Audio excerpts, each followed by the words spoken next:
Hello, my friends, and welcome to Season 4, Episode 145 of the Kiss Army Nation podcast. I'm one of your hosts, Pasquale Veri. And I am Claudio Spera. Welcome to the show, everyone. In a previous episode, Kurt Towns said it best. There hasn't been this much excitement over an Ace album in as long as we could remember. Our own Claudio Spera was right when he said Ace is all over social media. Of course, with this much exposure, the naysayers come out of the woodwork. But that's okay. Some valid points, concerns, questions were raised since the release of 10,000 Volts. No problem. Now, if you want to know more about the inner workings of the creation of 10,000 Volts, I suggest you check out Three Sides of the Coin with Steve Brown and Joey Cassata. If you want to listen to a breakdown of the album songs, again with Joey, listen to Podcast Rock City. But on this episode, we're going to address some of the questions and concerns raised by the fans, and we're going to discuss with our next guest a person, unlike most of us, who was there. Kiss Army, please welcome Joey Cassata. Hey guys, how are you? Thanks so much for having me. It's a pleasure. Sorry, I couldn't do it as well as Joe. No, don't give him any props. You did great. I love you. I just told you guys off air. I've been watching your show. Great stuff, guys. Really great. Oh, Thank really you so appreciate much. that. Thank you. Thank you. Thank Means you for your time. Thank you for being here with us.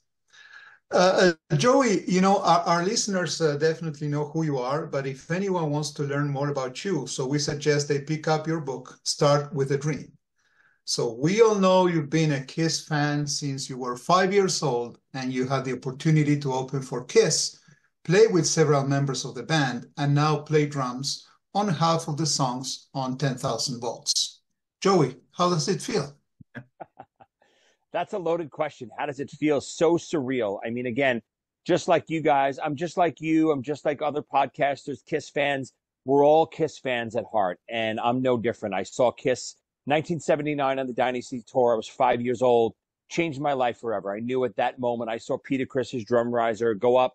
I knew I had to play drums for the rest of my life. And from that moment on, it was just pursuing that dream for the next 20, 30, 40 years, whatever it was going to take. Nothing was going to stop me.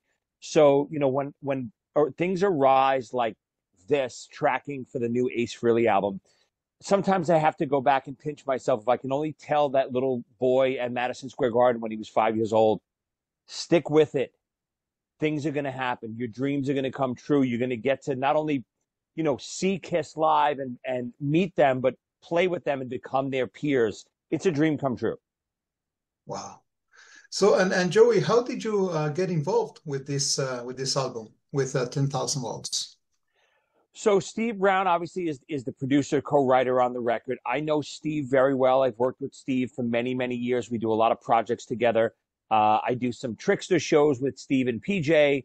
I also play with Steve and PJ with Eric Martin from Mr. Big. We do our little side run project with, we do all the Mr. Big hits. We do all the Trickster hits.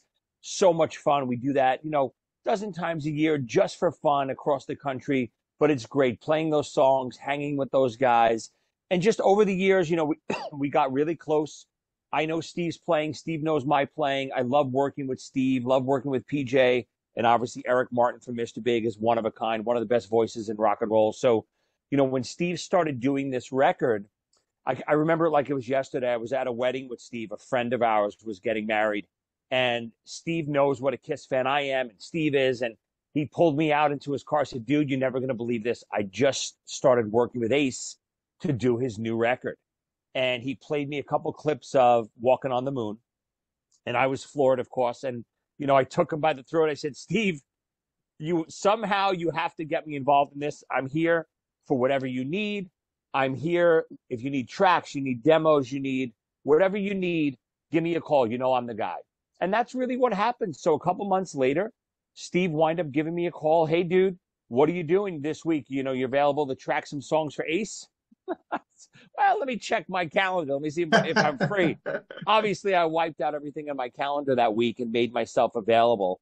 And he sent me a couple rough tracks. The first thing that he sent me was Life of a Stranger. And he was like, the recording process is different than it was in the 70s and the 80s. We're not all in the same room together. We're not all tracking live like Kiss did on the first record and stuff. The way it works now is Steve kind of had a guitar riff and some rough arrangements. And he said, "Hey, I want you to come up with some kind of like Zeppelin type of groove for this." And for me, I'm a big Zeppelin fan. As you can see, I've got my Vista light set right here. Yeah, yeah. And that was great for me because I love that vibe for Ace. Ace really never had a song that had that slow Zeppelin-esque type blues groove. And Life of a Stranger was it. So I came up with a drum pattern, and it was a lot busier than the one that's on the record. I originally wanted to do a lot of stuff like in Dazed and Confused and do some triplets and bottom fills and all this stuff. And Steve was like, "That's incredible, but let's do one just simple," because I think Ace, because this is a cover song, and I didn't know it was a cover song up until that point. I thought it was Ace's song. He's like, "I think Ace is going to want this more like the original and breathe a little bit more for the vocals and guitar."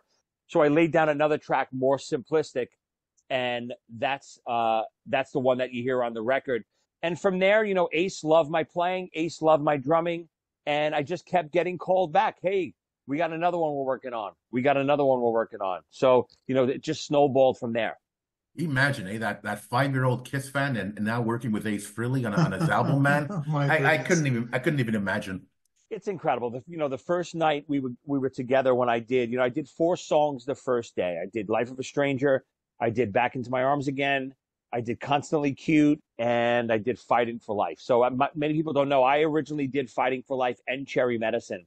And once they got Anton involved for 10,000 Volts and he was available, and he actually moved not that far from Ace. After that, he asked Anton, "Hey, are you available for anything else?" And Anton said, "I could do maybe 1 or 2 more."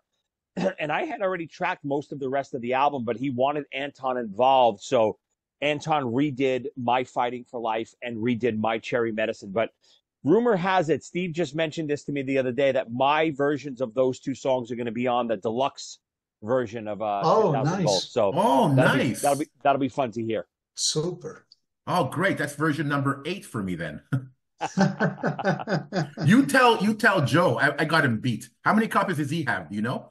You know what? I don't think he has that many. I've been yelling at him, and because he was trying to find them in the wild rather than ordering them. Oh, you And have I'm to like, order "Joe, them. you got to order them. You can't drive You're only around to gonna get them. Walmart all day." Right. So I think he just started ordering them now. So he's backtracking a little. So you're ahead of him. Nice. So, what I love about this album, that unlike his other albums, this is so different from anything else that he's done. And so, what unique qualities did Steve bring to this project?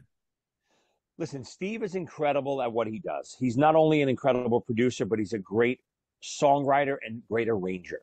And that's why I think Steve and Ace work so well together. For me personally, obviously, I'm a big Kiss fan, as we all are. Big Ace Frehley fan. Love most of his solo work.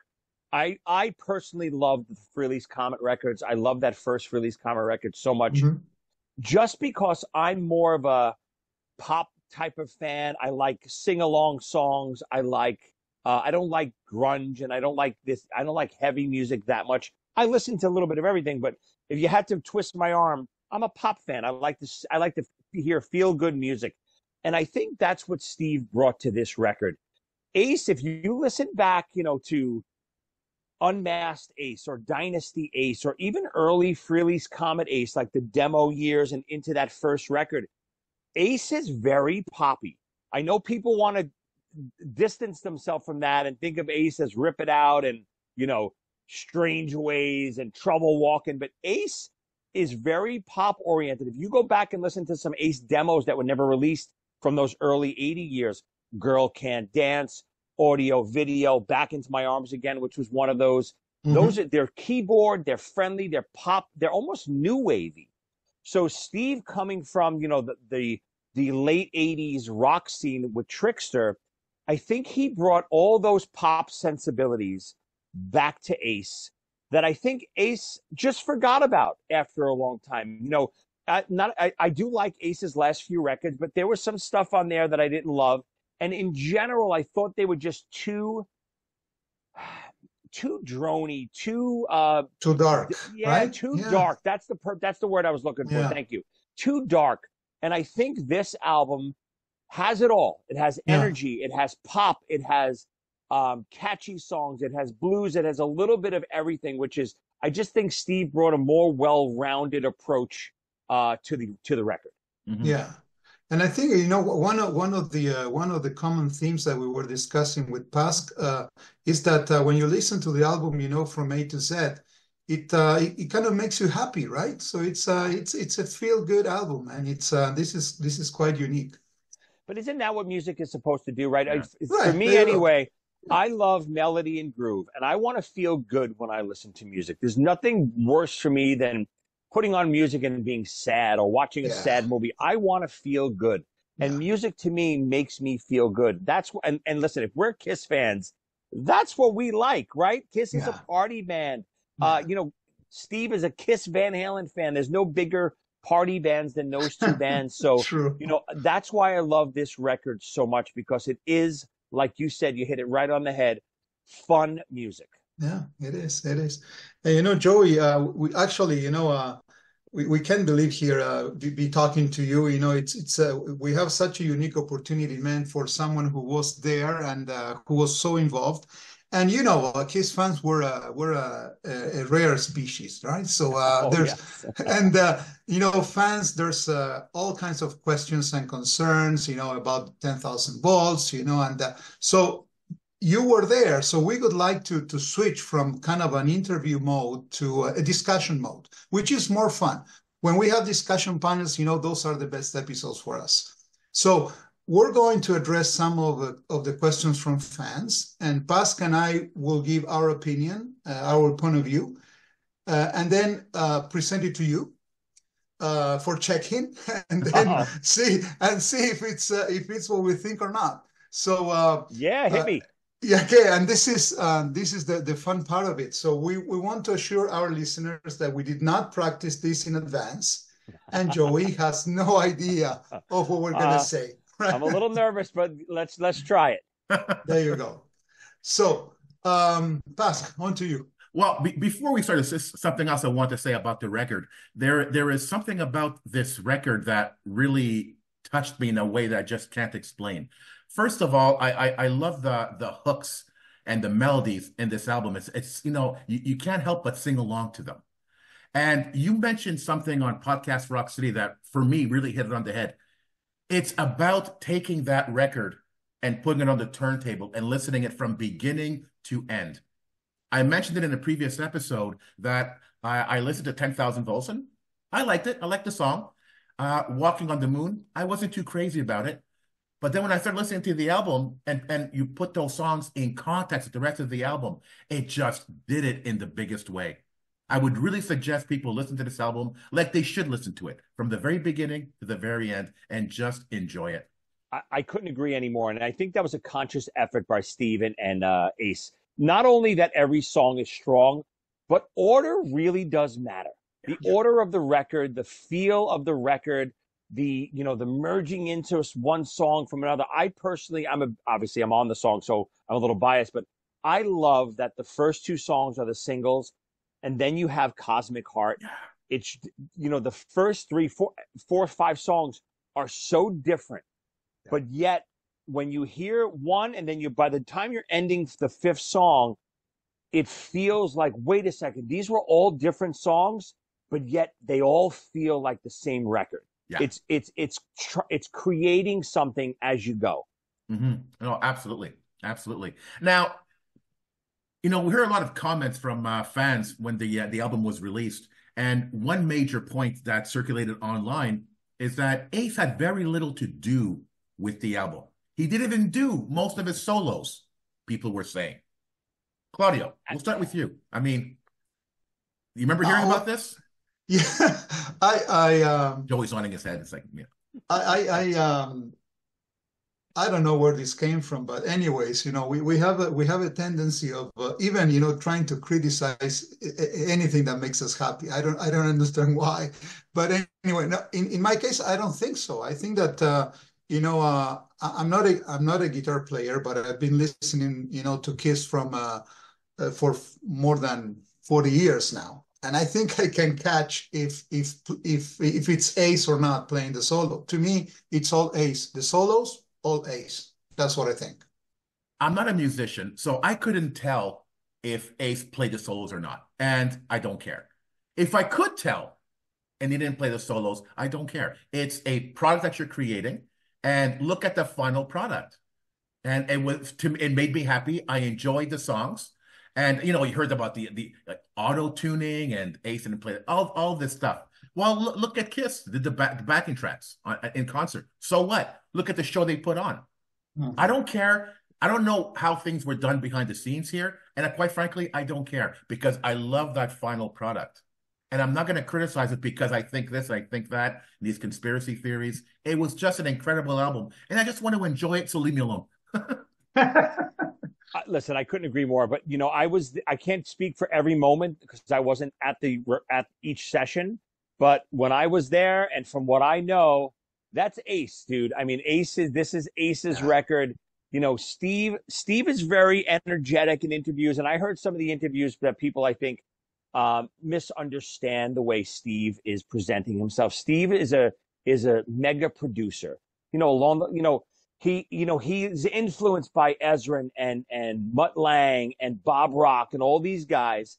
And if you ever watched that Metallica doc with Bob Rock, who was the producer of Saint Anger, you see all the stuff that Bob Rock is adding to that record, whether it's a backing vocal or a guitar riff here and there. And I think Steve did that, layering stuff with Ace, but that's Ace you're hearing on the record everywhere. I was in the room with Ace, when we did Constantly Cute, the vocals, and, the auto-tune comments. Is there some pitch correction? I'm sure there is. I didn't see them do it, but I can't imagine there's not. I don't think there's been a record since 2005 that didn't have any kind of pitch correction. And if they did, they're stupid if they didn't use it. Yeah. But I can tell you, I was there when Ace tracked vocals for Constantly Cute, especially. I remember him literally tracking 4 of the exact same vocal, same pitch, no harmonies. And the phasing of those vocals creates this effect. And that's how Steve likes to layer stuff. And I think he got that from the Mutt Langes. And, if you listen to Def Leppard or you listen to Shania Twain records, it has this, everything is bigger than life. And this record is bigger than life. Every chorus, every verse, there's so much layering going on. You don't know what's happening. But I was in the studio with Ace playing solos, and I was in the studio with Ace tracking vocals. That's Ace. Steve brings ideas to Ace, and Ace flushes them out, and then they go back and forth, and they write a bridge, and they write a chorus, and they write a verse, and it becomes this song. And then Steve, from what I know, takes all the pieces that they wrote together and recorded together and builds a song. That's what a producer's job is. So all the naysayers out there screaming, oh, Ace didn't play on this record, it's ridiculous. I was in the room with Ace playing. Yeah. Trust me, Ace is playing on this record, if not 90% of everything, more than 90%. So he's there. Steve is also there doing a lot of rhythm stuff. And I know Steve plays bass on a lot of the tracks, and Steve's vocals are everywhere on the record. Listen to Cosmic Heart, the chorus of Cosmic Heart. That's Steve's voice. You hear the high harmony. But just like Mutt Lange, if you hear Shania Twain chorus and you hear a Def Leppard chorus, they weirdly sound similar. You know why? Because that's Mutt Lange singing all the background vocals. Right. Yeah. So that's what you're hearing. You're hearing layers upon layers upon layers. It's not 3 guys in a room tracking. Right. Steve's production style is layering, dozens of different tracks and textures on top of each other to build these songs. And that's why you're getting the sonics of this record. That's why 10,000 Volts sounds so crisp and big and full. Whether you're listening to it on little iPod headphones or you're listening to it on a computer, computer speakers, or a car stereo, or a big home theater with your turntable, it sounds big wherever you go, and that's because of the layering that Steve did. Yeah. Even if you listen to it, at a low volume, you can still, say that this is kind of a quadraphonic, and it's interesting that you mentioned, all of Steve's influences, and I never thought of that. I didn't know that he has so much of Bob Ezrin, those guys that they created this huge sound. It's not flat. It has depth. It's very interesting. So now, speaking of Steve again, some of the fans, they're saying, well, this album is not an Ace Frehley album. It's a Steve Brown's album. Okay, Tusk. What do you think? Oh man, that one pissed me off. I saw the album cover, 10,000 Volts with Ace and then and superimposed Steve on it. Ace and Steve on the cover. What the heck was that? First of all, Steve had a big part in the album, obviously. His name, his work was all over it. It's an amazing record because of all the work that he did to it.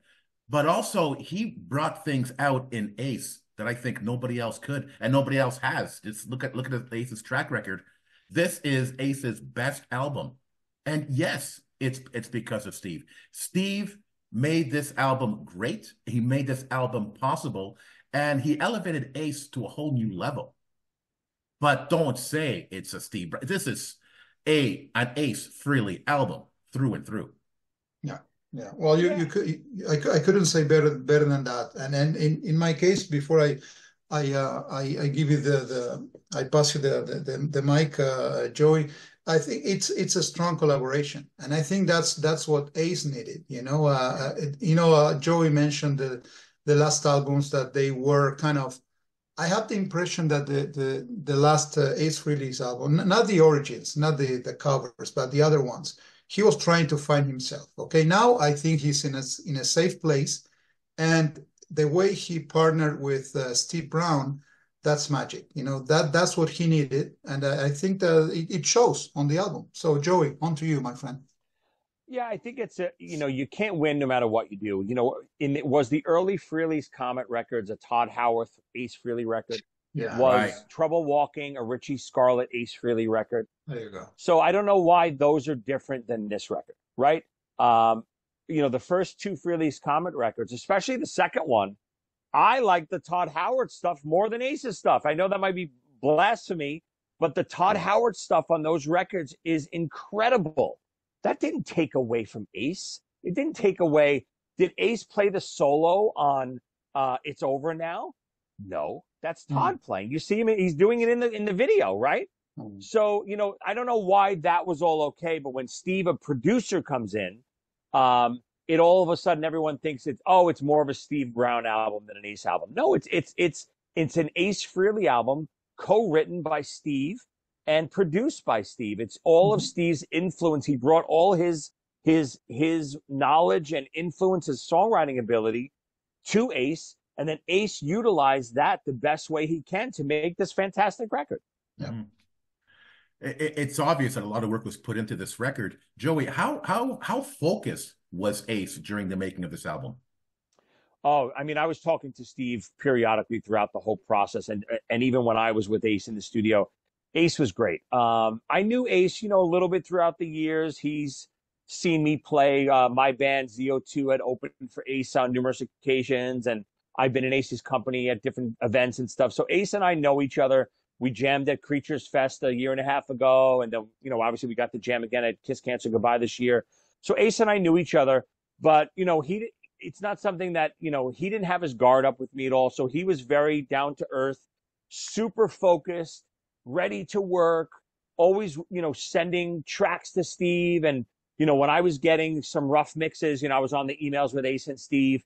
Ace would respond immediately, "Hey, I love this, but let's do this." And Steve would write back, and I would say, "Oh, why don't we try this?" And so it was always, it was a group effort, and Ace was super focused. Ace is going to be 73. He was on the road, in and out throughout this whole process. I hope and only can wish that I can have the work ethic that Ace had during this record when I'm in my 70s. I know, listen, Ace is notorious. He says it that he's lazy, but he's lazy just like we're all lazy. He's not lazy when he's working. Some days you get up and you're like, oh, I'd rather just lay in bed today and eat a cookie and watch TV. And then some weeks you're like, boom, I'm on fire. I want to go 10 days straight, 12-hour days, 15-hour days. So he's just like all of us. It's not that he's lazy. It's just that he gets motivated. And I think Steve was great at motivating Ace in this record with great product. Every time they would do something together, and Steve is great because, when I was first called in, I didn't know if I was doing demos or if I was doing real tracks. Steve doesn't really like to do demos per se. He thinks if we're going to record something, why can't that be the final product? And That's what Ace, I think, loved about the process. It was keeping him so motivated. Steve is such a whiz on Pro Tools and mixing and, doing rough mixes. We would track, and by the time I got home, I would have a rough mix and Ace would have the rough mix. So we'd always have something to say, hey, look how good this is coming. And it would motivate Ace even more. Of course. Yeah, you can see that. Definitely. Another comment that I've seen online is that, and again, Joey, you said it yourself, right? You can't please everybody. Ace is always singing about space and stuff. Okay. And on this album, he's singing about different things. Now he's only singing about Lara. All the songs are about Lara. For God's sakes, man. First of all, by the way, that's one of the reasons I love this album, because I think a lot of those songs, is about her, because he's in a good place right now. He's happy. And you want to write about what you know and what you love. That's exactly what I think Ace did on this album. And I heard comments that, Lara's controlling his social media. It's all her. And, well, good for her if that's what she did, Claudio, what are your thoughts about those comments? Well, yeah, it's a strange word, my friend. People taking the time to write about that. I don't know. Look, I love that Ace is writing about Lara. I love it. I prefer that much than writing 10 songs about space and traveling and whatever. And planets. So I don't have any issues at all with the lyrics. And then about what you mentioned about social media, I don't know if it's Lara behind that, but that's an impressive work. What has been done to promote Ace on a daily basis on Facebook, on all of the platforms. And I think that made that created big expectations for the album that were actually achieved by what the album is. So if it's Lara behind that, kudos for her, fantastic. And controlling his songwriting, come on, it says. You think that Lara will control his songwriting? It's all him with as Joey is saying, with Steve's and the people who were working with him. But I don't think that Ace will allow that his songwriting will be controlled by Lara. Not at all. I'm not sure if it's the chicken or the egg argument, because I've never seen so much promotion on an album, on an Ace album before. And I think that was part of the magic behind this record, because I think that people behind it really believed in this record. And let's push it to the absolute max. And I loved what Lara did with the videos of, Ace at Walmart and going shopping and stuff. It made him relatable, and then when you listen to the album, it all seems to make sense, because finally, and you said it yourself, Claudio, he's in a good place now. He knows who he is, and this album, I think, defines that. He's in such a good place in his life right now, and he's writing again about what he loves. And he's obviously, I think he's writing about Lara for a lot of the songs. Even the songs that were written before they met is sort of speaking to her. And I think that's a beautiful thing, and that passion comes out in the record, and it's happy, it's catchy, it's hooky, it's just so much fun, and you take all that together, it just enhances the experience of listening to this record. Yeah, I mean, listen, obviously, you like I said before, you're not going to please everyone. You're damned if you do, damned if you don't. I hear so many comments. Wow, he's singing about Ace and about space and electricity again, and Jesus, can he sing about something else? And then the other half say, oh my God, he's singing about love, and this is not Ace. This is not the Ace I want. Guys, this album is so well-rounded. Again, if you're just taking anything in a box, yeah, you could pick it apart, but we could pick apart all of the old Ace songs too, Torpedo Girl and Speeding Back to My Baby. If exactly. you really, everything is a timeline is so important. Meaning, when something comes out in your life and when you hear it the first time and how it influences you is everything. We're never going to get that 78 solo album again. Not because Ace can't duplicate it or do better than it. We can't get it again because we'll never be the age we were when that was released. We'll never be the age we were when we heard Rip It Out for the first time and lost our minds. You can't go back in time. I'll never hear a piece of music today that will affect me the way when I first heard Kiss Alive 2 and opened up that double gatefold Of course. album.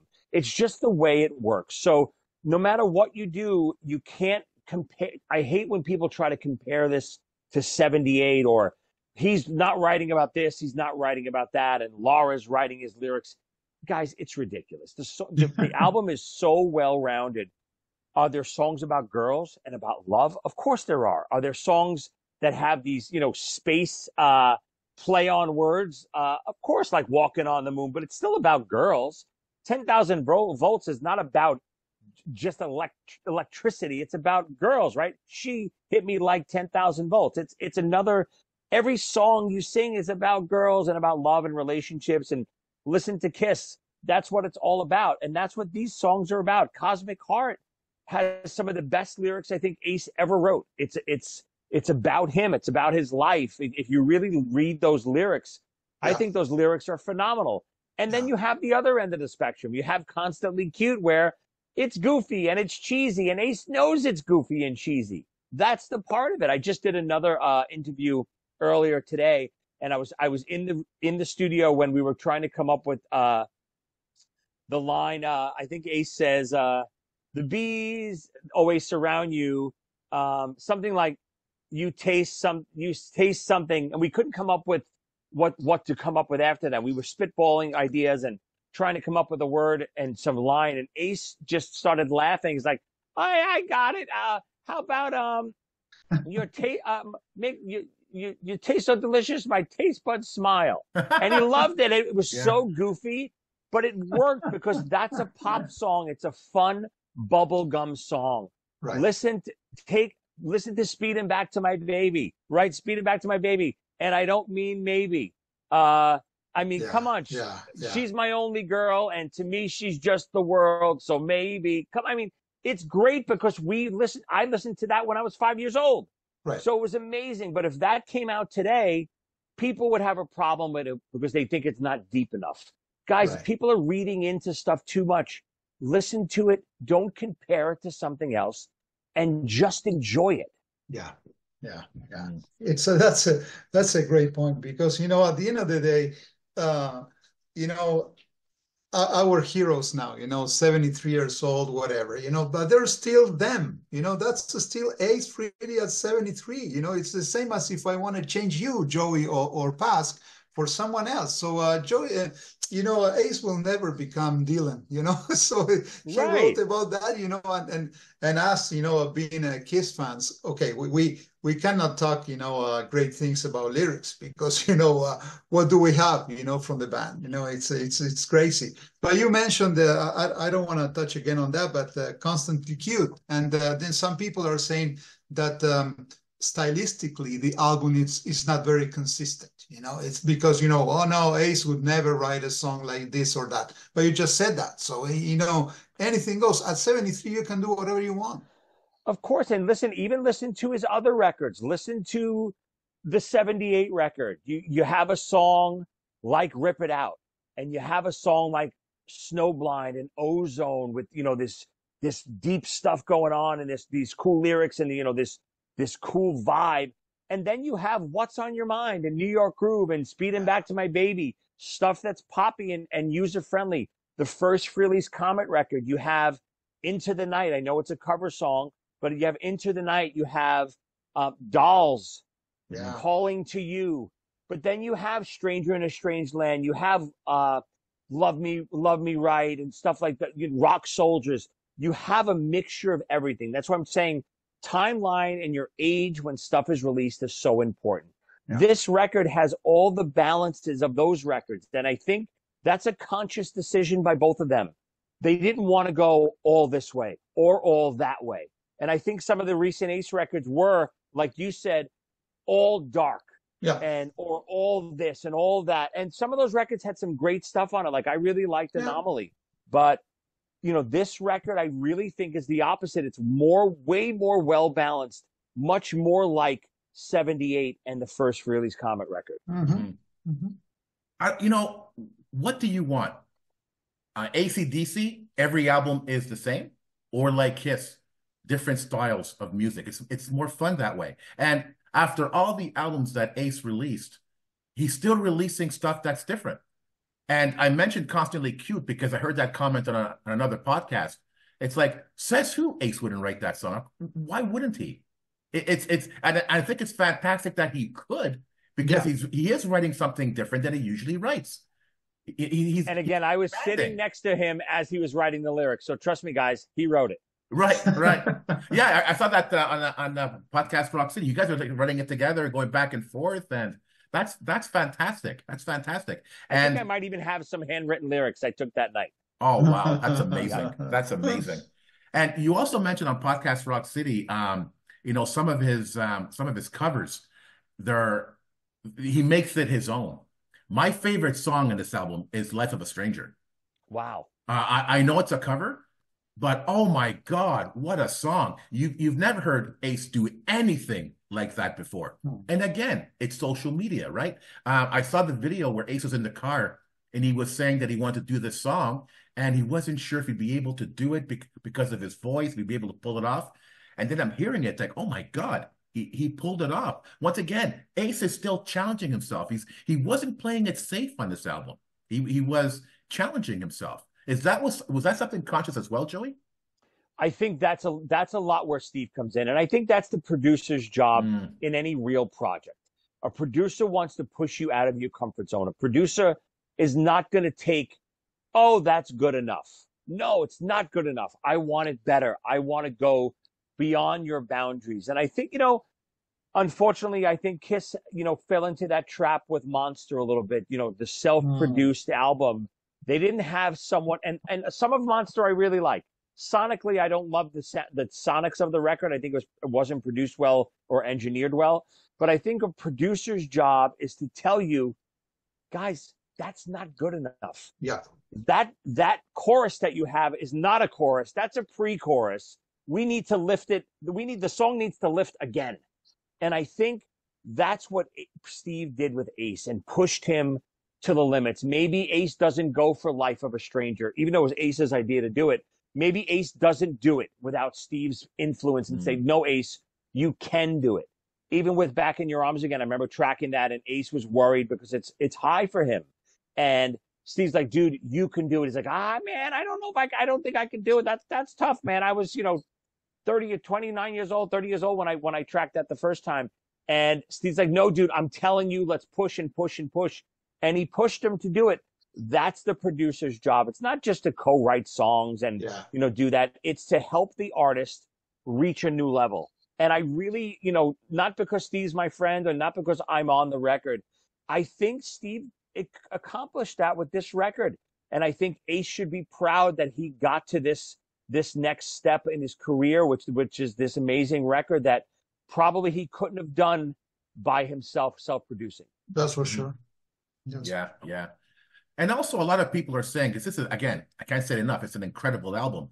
But I'm sorry, you can't help but compare it to his best work, his 1978 album. Can the two be compared? I think so. I don't think they can be compared. So it's 46 years, guys, between the two albums, He was 20 something, 25, 26, and now he's 73. It's a big difference. Yeah, that's right. So it's a different world. It's different music, different ways of recording. Different vibe on what you're writing about. And no, I don't think it can be compared. I think that maybe because Ace used as part of his promotion saying that this is going to be better than my 78. But Kiss, they always do that too. They compare it to Destroyer. They're going to say, well, this is going to be better than in the non-makeup days. This is going to be better than this or that. Of course, that's a marketing strategy, just to set kind of a threshold and to compare against. But this to me, this is a great album for 2024.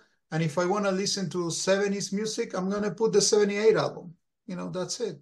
Yeah, again, I think, when I say it again and again and again, timeline is everything. When something is released, It's everything. You can't compare it to 78 because you're not the age you were and you're not influenced the way you were when you first heard 78. Ace, the reason why I think Ace does do those comparisons because Ace is coming from a different place.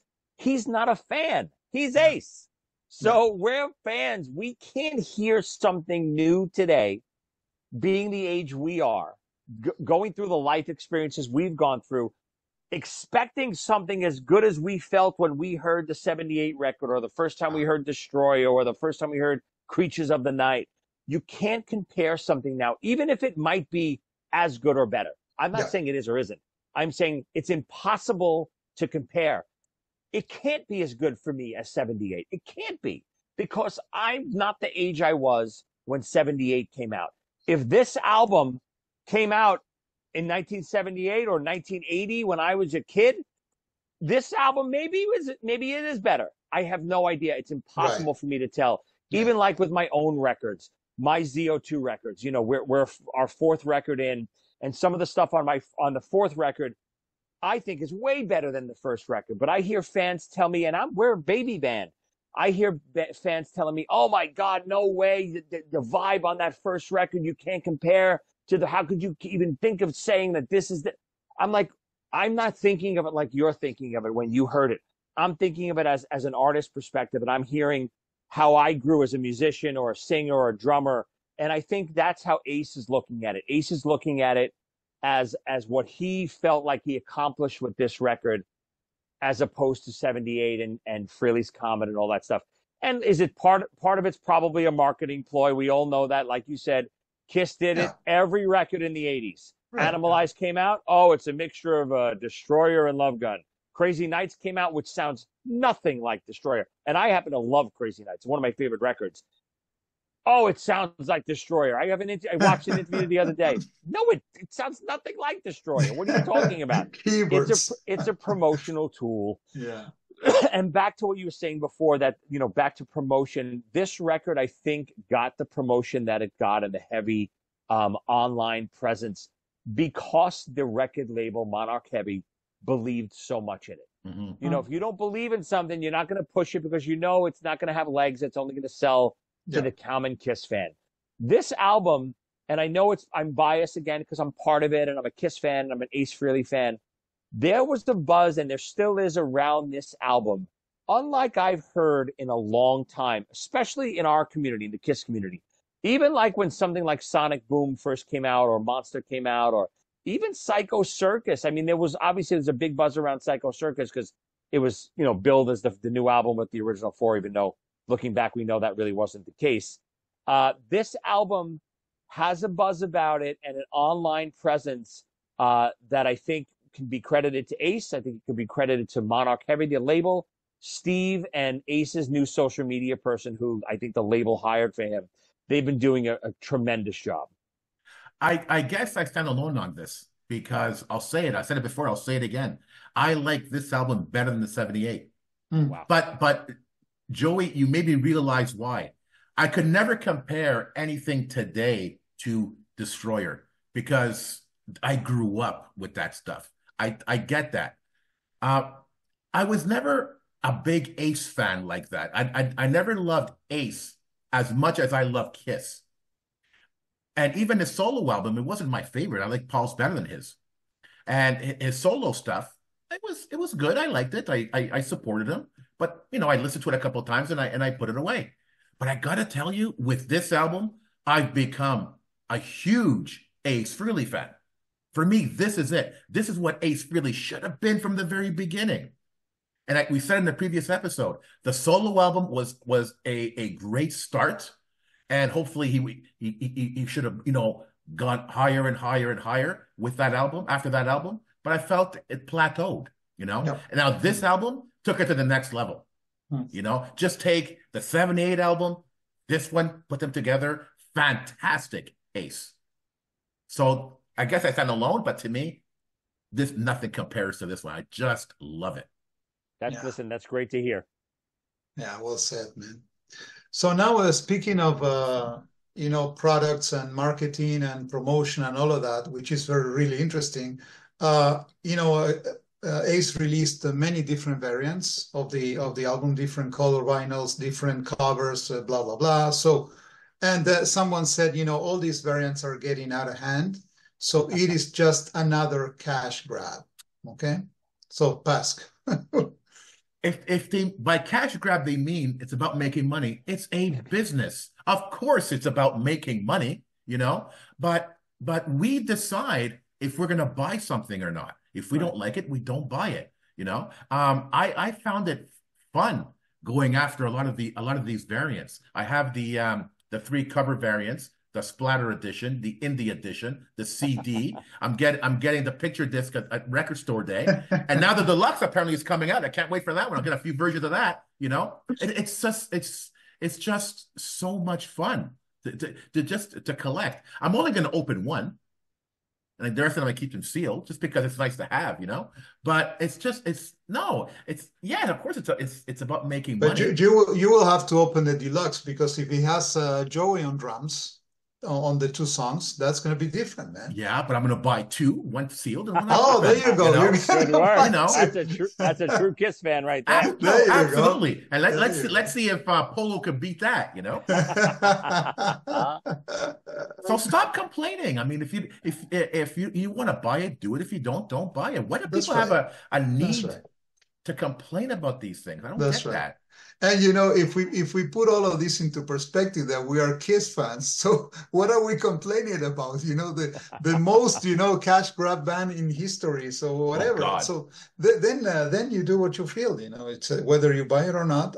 But I'm happy that Ace did what he did. Giving the fans the options of buying different things if you want. I think that's a great. That's a great move, for this album. And this album deserves it, because if you were telling me that, it comes with, I don't know, 10, 15 different variants of an album that is not good, well, come on, that doesn't make any sense. Right. But this, why not? Yeah. Joey? Yeah, listen, guys, people have to understand out there, records don't sell anymore. Records, CDs, albums, whatever you want to call them, today. Physical releases don't sell like they used to sell. In the 80s, even 90s, 70s, 80s, 90s, you're talking millions and millions of records for each record moved, right? Things would ship platinum. All those 80s Kiss records are all platinum. Things are different now. Labels need to make money somehow. Artists make most of their money touring now, right? And, the other thing that, created the other revenue stream for artists was these meet and greets, right? There was no meet and greets in the 80s. God, I would have paid anything to go backstage at Madison Square Garden to go see Kiss in the 80s. I'd have lost my mind. There was no such thing because artists didn't need it. It's not because it wasn't thought of. Artists were like, I'm not meeting all these fans and spending another 5 hours doing all these meet and greets and stuff, because they didn't need it. They were selling so many records. They were selling so much stuff. They had so many other revenue streams. They didn't need to do that. So nowadays, artists have to figure out ways to create opportunities for themselves. Touring, of course, is still the number one for artists, and merch. And that's what albums are now. Don't think of it as an album. Think of it as merch. Yeah. It's product for them to sell. It's like another collectible. That's right. I can guarantee you, and I'm one of them. I have the album right there. I don't even have a record player. And I guarantee you most people who buy the vinyls don't have a record player either. Mm-hmm. It's another piece of merch, like the paintings behind you, like your posters, like your cutout. Right? Like all the plaques and stuff I have on my wall and posters. It's just another collectible that is being offered by the artist. You don't have to buy it. They're not telling you. That's right. You have to buy all 15 because each one of them have one song on it. Right. That would be a cash grab, right? That would be, holy cow, you are really raping us right now. But they're not telling you that. They're saying, hey, these are cool. Everyone is a little bit cool and a little bit different. If you want it, grab it. Same thing with Kiss. That new Creatures of the Night deluxe super duper, whatever the hell they call it, 9 vinyl set is, how much is it? $1,000. $1,000. Yeah. Who the hell is buying that? I'm not, but maybe someone wants it. Who am I to say, no, you can't release that? Because if someone wants to buy it, they should buy it. But if everyone says, no, we don't want this, then they won't sell that again. Yeah. Obviously, the vinyls are selling because they're all sold out. they're repressing one of the other ones. I think they had to repress or put another one out. So it worked. So the label's making some of their money back with all the production costs on the record, all the social media and promo they did for the record. They got to recoup some of that money. And that's how they do it with all these different variants. Mm-hmm. Beautiful. Yeah, yeah. So we sort of touched on this before, and this isn't a comment I saw online. It's just something that we talked about in a previous episode. Do you believe for this album to have worked, Ace needed to be sort of like reined in? He needed to be given a structure to work within in order for this album to succeed the way it did? I don't know if he needed to be reined in. I don't know if that's the right way to put it. I think he needed to be focused, if that's a better way to put it. And I think by Steve, and I'm the same way. When I do so many projects, whether it's my book, whether it's TV shows I'm working on, whether it's cartoons I'm producing, new CDs, drum tracks. I'm doing so many different things that when I do something by myself, sometimes I'm not as focused because I don't have a deadline. I don't have someone that's calling me and saying, hey, dude, did you finish that product? Get me that so I can do my part. When I don't have someone else doing that with me, I'm on my own timeline. And that's probably how Ace did his other records. The last few records, he's on his own timeline. He's writing, he's engineering a lot of his own stuff, and he's working with a few people in and out, but there's no one saying, hey man, we getting together today? We got to finish that thing we came up with last night. And I think Steve is just, his natural positive energy is just infectious. So when you start working with someone like Steve, and I think Ace found this out pretty early, Steve wants to do more because Steve's a Kiss fan like us. He's losing his mind that he's working with Ace just like I was. And Steve's excited not only that he's working with Ace, but that he's getting such great stuff out of Ace by him and Ace collaborating on stuff. So I think Steve's positive energy, listen, I'm all about positivity and energy and all that stuff. That stuff is infectious. If you're around negative people, you will be depressed and you will be negative and you will be mad at people and you won't even understand why. It's the surrounding energy that you're focused on. And vice versa. If you're around positivity, it's infectious and you just feel better and you want to do more and you want to work harder. I always say, if the guy next to you is working harder than you, it makes you work harder. And vice versa. If the guy next to you is working less than you, your productivity is going down. So I think Steve and Ace just naturally became great working partners, friends over this thing. I don't think Ace needed to be reined in. I think if anything, Steve's positivity was infectious on Ace. And then Ace got so jazzed about what he was doing with Steve that it fed back to Steve. And it became like this ricochet that was never ending, that just hit back and forth, and all this positive energy happened. And I think they created this great record with each other. That's fantastic. Yeah. I think it was the perfect combination of having the right people in the right place at the right time. I like even you, Joey. So we're recording this episode, and you're infectious too, man. So your positivity, it kind of goes through the screen and everything. So, and I cannot imagine anybody else than you, playing in some of the songs. And even we were talking about Lara. Yeah. Kudos for her too, man. He's in a happy place, and the album shows it. So fantastic, man. That's great. Thanks so much, man. Yeah, listen, if you put positivity out there, and you mentioned my book earlier. My book is exactly about that. It's about never giving up on your dreams. Don't let someone put you down. And listen, we all grew up Kiss fans. Kiss preached their whole career. What's the song I about? I believe in me, right? And that's, my way, and all these Kiss songs that are about positivity and believing in yourself. If you create good things happen. Don't sit back and wait for stuff to happen. The reason why I got this, am I fortunate and I got my opportunity to play on this record? Of course, but it came from hard work throughout all the years and struggling and doing tons and tons and hundreds of crappy gigs and crappy recording sessions and crappy stuff, but always working hard, striving to do better and better and better. So, they always say there's no such thing as luck. And I like to say this too. There's no such thing as luck. It's when opportunity meets being prepared. Yeah. When opportunity arises, be ready to pounce on it and take advantage of it. And that's what, successful people do. Mhm. Yeah. Yeah. I think people confuse, Ace needing to be structured to Ace liking to he enjoys having fun. You were telling this story about, we got to get going, got to get going, and Ace is showing you magic tricks.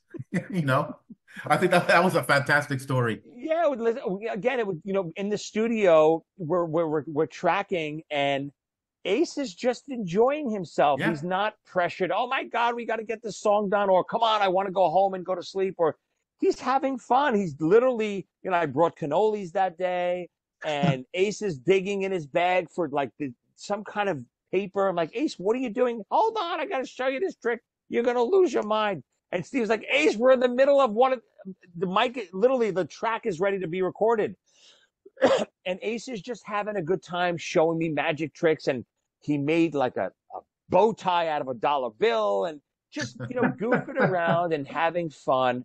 Guy that's living life to the fullest and loving what he's doing, loving creating new music. That's what I think people take for granted as well.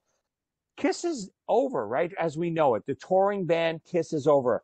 I can't imagine we'll ever get a new Kiss record, right, guys? I can't imagine that's happening. Nah.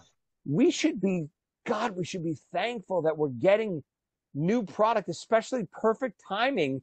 Yeah. Kiss is gone, and then Ace kind of gets rejuvenated with this new record. I would have never, if you would have told me in 1987 that, in 2024 that we'd have a new Ace record and it would be one of his best. God, I would say, what else could we ask for? Yeah. Joey, we can't thank you enough, man, for your insight into everything that you were involved with this great album. And so before we close the recording on this episode, please can you tell our listeners what projects you're presently involved in and what you have planned for the immediate future? Of course. So obviously I'm on the new Ace Frehley record. Definitely go buy that if you haven't already. If you're watching this podcast, I would assume you have it. If the deluxe version comes out with my additional tracks on it, check those out too. It's fun. It's a different take than Anton's take. Anton's, I'll be honest, are superior than mine, but I did what I could do on my. I'm not Anton. Anton is the best ever. So, but I'm obviously on that record. I'm also in my original band ZO2. We just released our new record, Begin Again. Nice. It's on Kibble Records. We'll be doing periodic touring over the new year, having fun out there. It's not streaming yet, that record. It's only physical copies. You can get it at kibblerecords.com. Check that out. It's so much fun. We've been doing it for years. We had our own TV show called Z-Rock for many, many years. Go check that out. It's on YouTube. It's on, I think it's on Amazon Prime streaming. I do so many other projects. Just follow me on social media. It's at Joey Cassata on Facebook, on Instagram, on Twitter, on YouTube. You can see all the stuff that I'm up to. Super, super. It's been Joey, I have no words, man. So thank you so much. It's been great, man, to have you here with us and spend this great hour. We always say with Paz that we're having so much fun doing this podcast that it's like we're friends, right? It's not an interview. It's not like following a script. It's about friendship and having fun. So thank you so much and great work on the album. So fantastic. Thank you. Thanks for having me again, guys. Again, I'm a fan now. I watched a couple of your recent episodes, and that's why when you guys reached out and we set up this interview, I love to do it. I love your show. You guys are what you just said, very natural, genuine Kiss fans, and just having fun at what you do. Thank you. Thank you. Thank you so much. I got to tell you, this episode is special on so many levels. Obviously, Joey, we have you on the show. It's fantastic. Second, this is the first episode of our 4th year Woo. doing this podcast. And I don't know where the time went. And I don't like talking about myself, but this episode will be released on my birthday. And I couldn't imagine a better birthday gift. Absolutely. Having you on the show, our first episode of the 4th season, it's just incredible. And, having this insight about the album through the eyes of the person who was there, fantastic. I just, we can't thank you enough. Thank you so much, Joey. Amazing. Incredible, guys. Congratulations on 4 amazing seasons. Here's to 25 more. You There got you it. go. Thank you. To the Kiss Army, we hope you enjoyed this episode. If you have any questions, comments, or ideas, please send them to talktome@kissarmynationpodcast.com. Until the next time, remember, never stop rocking. Take care, everyone. If you enjoyed this episode, check us out on Facebook, Instagram, and X. You can watch us on YouTube or listen to us on Podomatic, Spotify, iHeartRadio, or wherever you listen to your favorite podcasts. This is about you, so please like and subscribe to support the amazing guests we have on the show. See you soon, Kiss Army.